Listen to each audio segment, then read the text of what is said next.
Hello, Scorpio, and welcome to your reading for the week, the 2 weeks of December 18th, 2023 through January 1st, 2024. This week, I'm doing a 2-week reading to finish out the year because I will be traveling over the holiday, and I felt it was better to take care of these readings now and just get the year finished out, and then we'll begin with doing weekly readings again in January. If you are new to this channel, welcome. It's good to have you here. And if you find that this reading resonates with you, please consider subscribing to the channel. Give me a like and a comment. And if you are returning to this channel, welcome back. It's good to have you back again. This is a reading for you if you are a Scorpio sun, Scorpio moon, Scorpio rising, or have some other significant Scorpio placement in your chart. I do want to mention to those of you who have been donating recently, thank you so much for your donations. I really very much appreciate each one of you who helps support this channel and helps support me. And as I'm trying to navigate my way through doing these readings for you every week and cobbling together all of the other things that I do. And if you are interested in donating, if it's something that appeals to you, I do have a link down in the description below for my PayPal link. It goes to Chthonia, which is my website podcast. That's sort of my main primary website. This is more of a secondary sub-website for Liminal Tarot, which is also connected to my business, Transition Life Coaching, which has a website of liminalreiki.com, also down in the description below. If you are somebody who is going currently through certain kinds of transitions, typically when I say transitions, I mean you've recently been through a crisis, you're doing something new like moving out for the first time or moving to a new place or getting married or having a child, something that's putting you in a new state, or if you have something in your life has ended and you are waiting for a new thing to begin. A lot of times we have this sort of we have a hard time being in the gap into that sort of what they call the liminal space, the space between the old thing and the new thing, where you're not really sure where things are. There's not a lot of support for that kind of a thing, and there's not like a one size fits all approach to dealing with that. So what I do in my transition life coaching approach is, after an initial call, I will work with a client to do regular Western, well, I shouldn't say regular, but Western astrology reading or tropical astrology. I will do a Vedic or Hindu astrology chart. I will do a human design chart, and I will also use tarot and also Reiki therapy to help with balancing and finding areas of imbalance. All of this done remotely, although some of it can be done in person if somebody is local. And so this sort of establishes a baseline for where you're at this point in your life. And then we figure out a way that's bespoke or certainly just crafted for you to see what steps you need to take to move forward. Because typically in those transitional phases, it's not here's the 3 easy steps to move forward. So this is something that I spend a lot of time working with in the kind of things that I do. So if that is a situation that you are in or you are interested in and would like to, if you feel that is something that may be for you, that link is also in the description below. Okay, so with all that, if you're new to these readings, I do a full horoscope spread, which means I use the 12 houses of astrology as the basis for interpreting the reading, which gives me a better overall picture of everything going on in your life. I use the cartouche cards for my main reading, which is an Egyptian system, and then I clarify with tarot, and the tarot deck I am using this week is the Tree of Life Tarot, which is a little bit more esoteric. So let's dive in, Scorpio. Okay, first house here is the Aries energy. This is about you, your personality, how you present yourself to the world, how you want other people to see you. Okay, so we have Princess of Wands with Hathor. So yeah, you are very enthusiastic and passionate about something. You are, Hathor is very strong feminine energy. So this is an energy that reminds me a little bit of Taurus, a little bit of Virgo. It's something that's just very, very organized, has things together. This is the person. Like I said, there's strong earth energy associated with Hathor for me. So this is the person who makes a home comfortable. This is someone who may be interested in things that are typically feminine or feminine associated. So there is this vibe of almost like the Empress in the tarot deck. Like there's There's this vibe of abundance, of creation, of making things. It doesn't necessarily have to be Murray Hope, who developed the cartouche system, often tries to associate this with very traditional women things like I don't know, like with doing crafts or cooking or homemaking or things like that. But Hathor can also be somebody who is extremely career oriented and just is somebody who's very efficient and organized. So take this kind of feminine energy, however it resonates, and to have it with the Princess of Wands. Yeah, there's definitely this strong. This is definitely somebody who's at the beginning of something. There's like a new enthusiasm, a new idea that's coming in, and there's a tremendous amount of passion to move ahead with something. Although right now it's more something that's in an idea stage rather than something that is moving forward at this point. But there seems to be a lot of excitement about it. Second house is Taurus energy. This is finances. This is your personal finance, your possessions, what you value, and you have Horus with the King of Wands. Okay, so yeah, you are definitely in this mode of going for what you want. Horus can have to do with family stuff. So for some of you, maybe there's money coming from the family. I mean, this is the holiday season, so you never know. It could be a big gift or something. But King of Wands to me is more, along with Horus. Horus is definitely the heroic card, like pushing through, getting something, finding your way to the finish line on something. And the King of Wands is about like a person who, a very fiery person. Like this is the page here, the princess. The king is like literally has all of this stuff, all of your stuff together and is just ready to go. It is possible that this is another person who's coming in to assist in your financial situation, and in which case you might be dealing with a fire sign person, Aries, a Leo, or Sagittarius, but it doesn't have to be that. And certainly Horus is a card of Leo energy as well. So yeah, I don't know. There seems to be a lot of fiery energy applied to your financial situation, and a lot of inspiration and a lot of ability to say, King of Wands says, I want something and I'm going after it and I intend to get it. So a lot of motivation here. I guess that's the right word in your financial sector. Third house is Gemini energy. And of course, right now we're dealing with Mercury retrograde. Mercury rules Gemini. And that this has to do with messages that are coming in of all types. If you're in your own business or self-employed, this will apply to this house. It can have to do with, like I said, communications, sibling relationships, brothers and sisters, and also short-term travel and things like that. All things associated with Mercury here. So we have the Prince of Wands with Earth. Okay, so yeah, again, Earth is a very strong financial omen. You've got three wand court cards here, which is interesting. You've got the princess, the prince, and the king so far. Just looking to see if you have anybody else as I'm looking through this reading. Okay, I think that looks like that may be it for now. But I just feel like you are in this position with the Prince of Wands of there's like a restlessness here. There's like there's a sense of wanting to just the Knight of Wands is somebody who is just fired up and ready to go. For a lot of this energy here in terms of, so this could have to do with a business. Earth tends to have to do with finances. So this could be a business deal. This could be something like that. It could be news about money that's coming in that's got you all fired up. I don't know, take it as it resonates. But I also feel like with all this fire energy, the Earth energy here may be telling you to, with regard to messages you get right now or things you want to do, that you also might want to put your feet on the ground. Make sure that you are, again, planting appropriate seeds and allowing things to come to harvest at the appropriate time. The fact that Hathor shows up in your first house here too does indicate to me that, there may be this strong focus and drive and desire to move ahead, but you may be in a place where it may be like, slow and steady might be a little better right now. Especially with Mercury retrograde during this time period. It's not a good time to sign contracts. It's not a good time to begin new projects. It's a good time to reevaluate old things and make plans for where you're going forward, but execute them after January 1st. Okay, so now we have the fourth house. This is Cancer energy.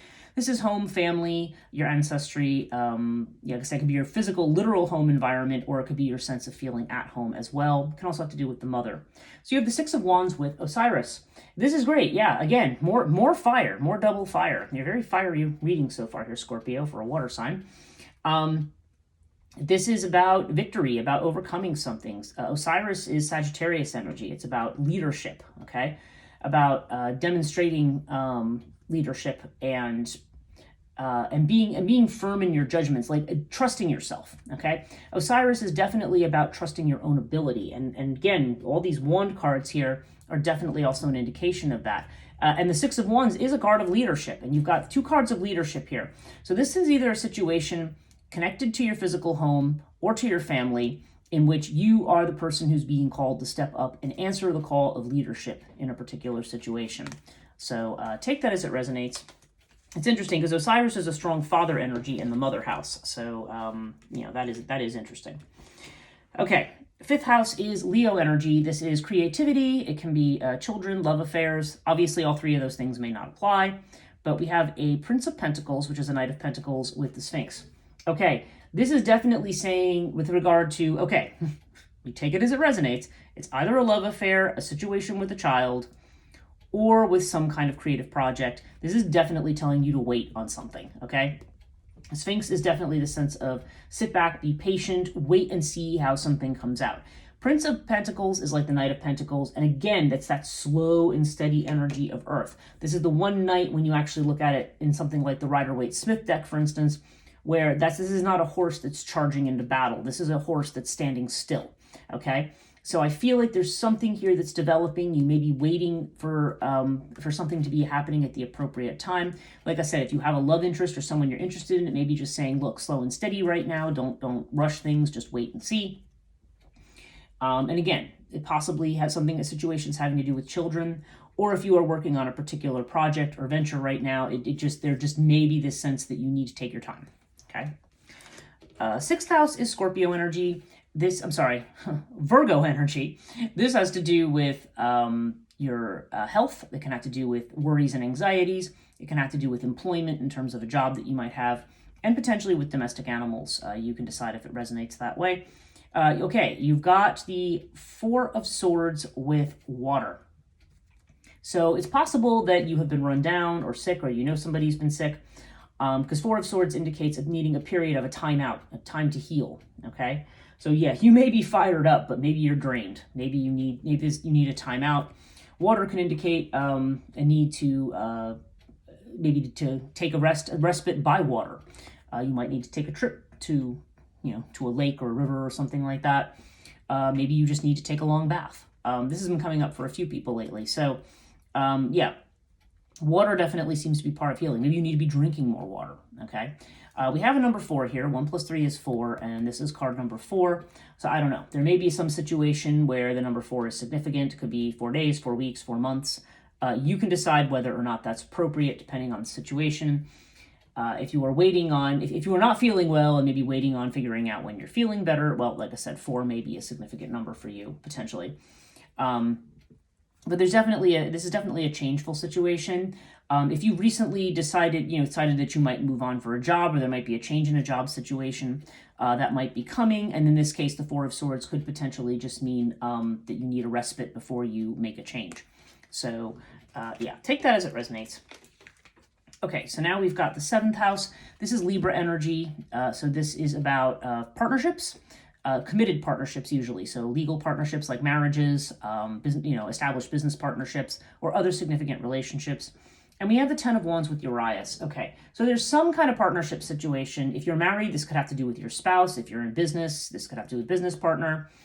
If you are not married and you are looking to be married, this basically indicates a situation that is not what it appears to be. Okay, Urias kind of indicates something secret, potentially people with hidden agendas or things like that. But Urias can also just mean, I feel sometimes also Urias can mean that something, if you've been in a situation with a partner where maybe it's been quarrelsome, or maybe you feel that there's tension, it could also be that something is not what it appears. You may be assuming a very negative thing, or that it's about you, and maybe it's not about you at all. With the 10 of Wands indicates something that's a burden. It's almost like you feel like you're taking on too much, or somebody's taking on too much. It's either you or your partner is taking on too much, or somebody just may be overwhelmed right now. Like you may, if you're interested in moving to another level of commitment with somebody, You may feel like they're not interested, but Urias could be saying to you they are, but right now they're just overwhelmed and they're not ready to do it. Whatever it is, there's somebody who needs to drop something here. Somebody's taken on too much, whether that's you or if you are in a partnership with your partner, somebody needs to drop something. Because again, there's this element of the unexpected here. Something coming in that is not expected.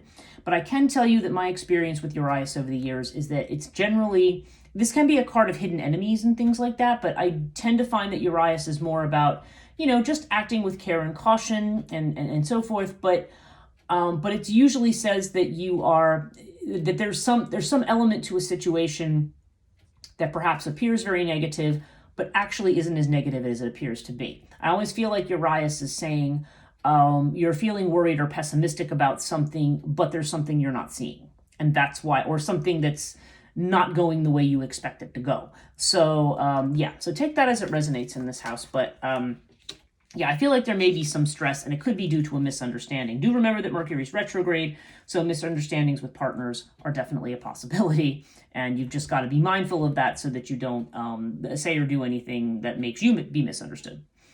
Okay, Scorpio energy in the 8th house, okay? And this is a house of transformation and also the house of other people's money. So we've got the 2 of Pentacles with the Ankh. Now, the Ankh sometimes comes up if you have a person or situation.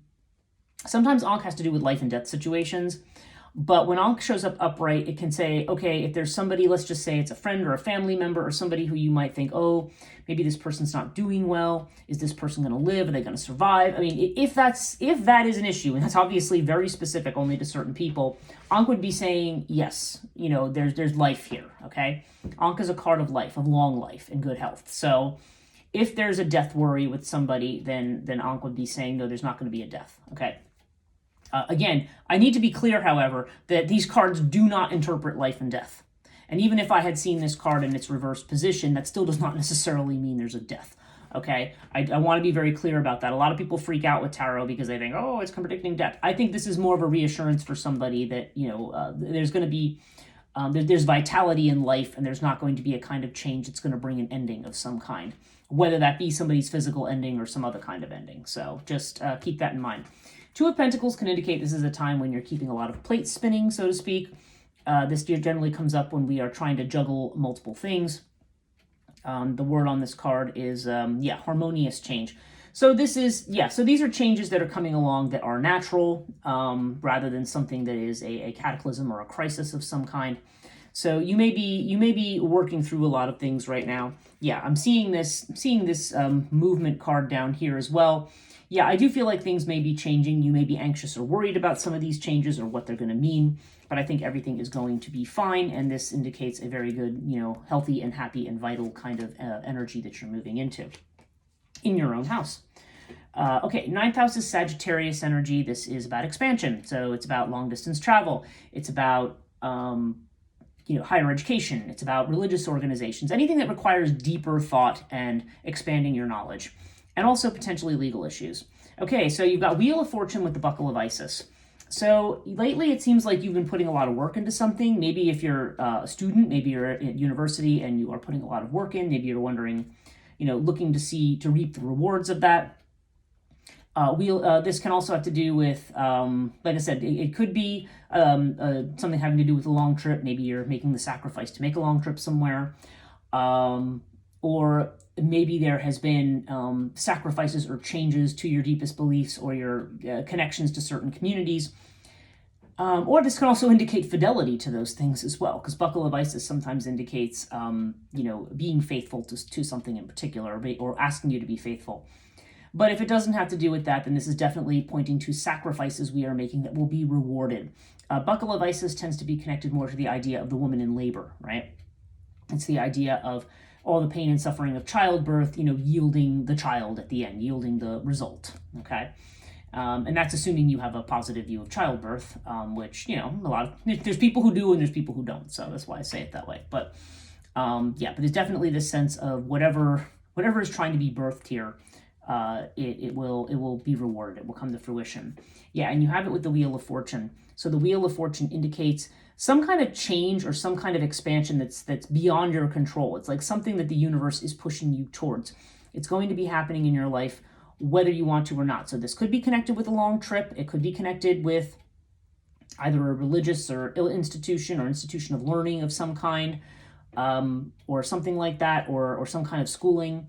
Or, you know, yeah, I don't know. There's definitely this sense of expanding your knowledge here. It's a strong Jupiter energy here.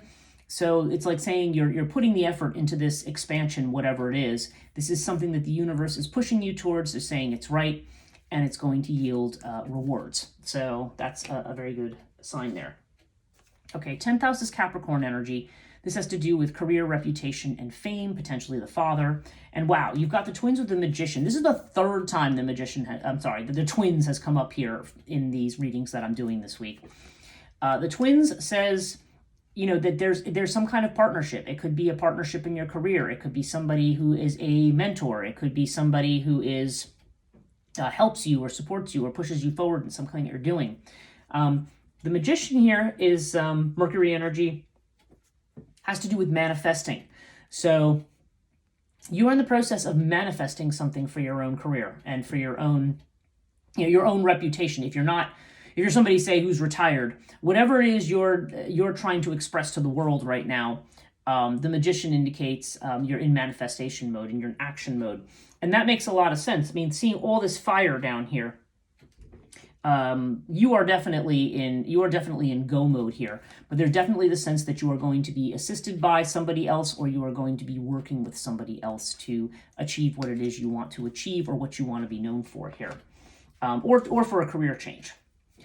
Okay, 11th house is Aquarius energy. This has to do with friendships. It has to do with your social networks generally, and also with your hopes, wishes, and goals. Okay, so we have Seth here. Seth indicates that there is an obstacle or a block to something, okay? And when we draw Seth in cartouche, we always draw a second card, and we have it with Thoth. So Thoth suggests to me, okay, so for some people, maybe you are recovering from something or healing from something, and it may be saying, hey, you know, you want to do something, or it could be a friend that's recovering from something too. That is also a possibility here. But whatever it is, that would indicate, again, there's all these strong indications of healing that's taking place. So I would not worry about, so if there is a situation where healing needs to take place, it seems like it will. If that is nothing to do with your situation, then Thoth here would definitely indicate something to do with timing, okay? So it could be that there is some goal that you're working towards or something that needs to happen, and you know, you have to wait for the right time for that thing to happen. Now we have it with this card, which is, I always have trouble reading these when they're like this bright yellow color here. And my lighting right now is really weird. But I'm pretty sure that this is the Knight of Swords. And the Knight of Swords, is this Fire of Air card. This is...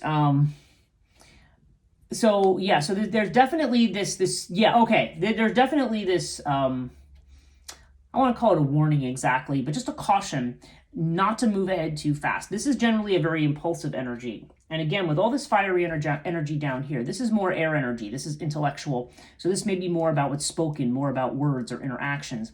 And this may be saying, you know, whoa, hang back for right now. If there's some situation, maybe there's a miscommunication with a friend or with somebody in your network, maybe there's something that needs to be resolved to move ahead. And this is saying, think before you speak. That's really what this is about. And it may be something where if you're running into a block with a person or situation, wait for the right time, okay? So, yeah, there's definitely, you've got a couple of knights here, or princes, really, is what they are in this deck. And I think it's telling you, you know, be careful about rushing into something impetuously right now, which makes a lot of sense, again, given that we are in this retrograde period. Okay, so 12th house is Pisces energy. This is what you're afraid of. This is what's hidden, what you don't show to people. And being Scorpio, you definitely have a lot that you don't show to people. Okay, and you have Nepenthes, which is the Neptune card in the Neptune house. Very strong Pisces energy associated with Nepenthes, which represents the unknown, okay? Which represents those things that are hidden that we cannot see in the house of what's hidden. So this indicates that you may have worries or concerns about not being able to see the future clearly right now, like not having... This is definitely telling you that there's more information to come on something. And the Hanged Man, again, there's this idea of being stuck or a little bit of a stalemate on something when you have all this energy of being ready to go, you are, you're on the, it's like on your mark, get set, you're ready to take off. But Hanged Man may be saying, you may need to stop first and take a look at the bigger picture. Hanged Man often indicates needing to take a different perspective on something. So, yeah, and that may be for the purpose of being able to see some of these things that you're not seeing right now. So rather than being afraid of those things, you may need to take a little bit of a break and a timeout. Because like I said, I'm seeing Sphinx down here. I'm seeing the Four of Swords. There's definitely this energy of, sit back, wait, take a break, in spite of the fact that you're ready to go, because there's more information coming and you may need to take this broader perspective. Okay, overall, you have the Crook and Flail. So, overall, this is saying be confident. This indicates visibility. This indicates you being viewed as an expert or authority. Sometimes there's legal implications to Crook and Flail, so you can decide if that relates to you or not. But basically, I feel like this is a card of being confident, but also being disciplined, okay? And you have it with more fire. You've got the Nine of Wands and the Eight of Cups, okay? So there's definitely a sense that you are, all this fire energy is being expended in you, and you don't want to burn yourself out, okay? Nine of Wands is about, this is a wounded warrior card. I mean, this is about, it's just the one just before the 10 here. And there's definitely the sense here that you may be draining yourself, and there may be something here that you need to walk away from. The Eight of Cups is saying, okay, there's something, even if it's something that has served you well in the past or a way of doing things, it's really time to let that go and move past it right now. I feel like you're being called to do things a new way. You want to pay attention to your health. You don't want to stress yourself out. You don't want to overtax yourself right now. And you need to drop some of the burdens that you are carrying. You may be running into blocks and obstacles because, this is the universe, especially with the Two of Pentacles and the Wheel of Fortune here. I feel like the universe is signaling that it's time for you to make a change. Okay, so let's pull some Moonology cards for you, or actually, we'll pull a Moonology card for you, unless the deck decides to give me more than one. And this is going to be your general advice, and that is way too many cards. So let's see what we get here. What does Scorpio need to know for the rest of this year? Okay, all right, you did get two. You've got, okay, new moon in Sagittarius and full moon in Capricorn. So luck is on your side, and the end of a tough cycle approaches. So yeah, exactly. Seeing this 9 and 10 energy. Whatever has been draining your energy or taking your time is coming to an end. And of course, then you have this new moon in Sag. So there's definitely this strong energy of being able to move ahead. And the fact that you have this kind of Sag energy over here that looks very strong with the universe pointing to it. I think you're in a good position and in good shape. You just need to bring this kind of old situation to an end, and you need to not burn yourself out. I think that's probably the key phrase for the end of the year. And I think that's a message that could be true for a lot of people with Mercury retrograde, because you don't want to be this is a time for relaxing, standing back. I feel like the universe is kind of putting a lot of roadblocks right now, then saying, like, it's almost like you're driving somewhere, and after a while you're like, okay, you know what, never mind, let's just get off the highway and take a little break before resuming our journey. So I feel like that may be the case with you, but definitely you are getting ready to manifest new things and to overcome your obstacles, so don't jump the gun.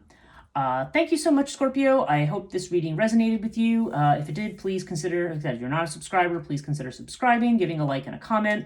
I wish you a very happy holiday, whatever winter holidays you celebrate or have celebrated, and also wish you a pleasant and happy new year, and we'll see you in January. Take care.